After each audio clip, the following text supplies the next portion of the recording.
Asia cup 2025 group A में पाकिस्तान और भारत के मैच से कबल भारत में सोशल मीडिया पर बाइकआउट मुहिम जोर पकड़ गई। ताहम भारतीय क्रिकेट बोर्ड बीसीसीआई ने वाज़ेह कर दिया है कि कौमी टीम तयशुदा मैच खेलेगी और इस फैसले के पीछे मरकजी हुकूमत की पॉलिसी है।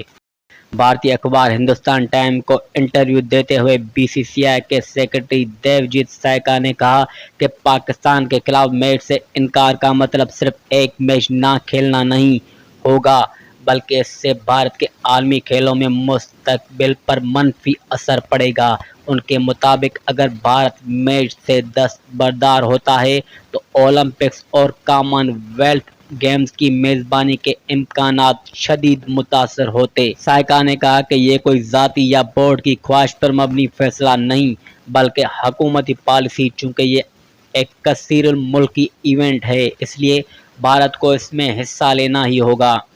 याद रहे कि पहलगाम हमले के बाद जब एशिया कप का शेड्यूल जारी हुआ तो भारतीय शायकीन ने बीसीसीआई पर शदीद तनकीद की और सोशल मीडिया पर बाइकआउट मुहिम शुरू कर दी। मदाओं का मौक़िफ़ था कि ऐसे वक्त में पाकिस्तान के खिलाफ खेलने की कोई ज़रूरत नहीं। बीसीसीआई सेक्रेटरी ने इन खदशात को रद्द करते हुए कहा कि भारत किसी सूरत आलमी सतह पर खेलों से तन्हा नहीं हो सकता। अगर हम पाकिस्तान के खिलाफ मैच खेलने से इनकार करते हैं तो बैनुल-अक़वामी सतह पर भारत को नुकसान पहुंचेगा, जो मुस्तक़बिल में किसी सूरत बर्दाश्त नहीं किया जा सकता। उन्होंने वाज़ेह किया कि पाकिस्तान के खिलाफ मैच तयशुदा शेड्यूल के मुताबिक इतवार को ही खेला जाएगा।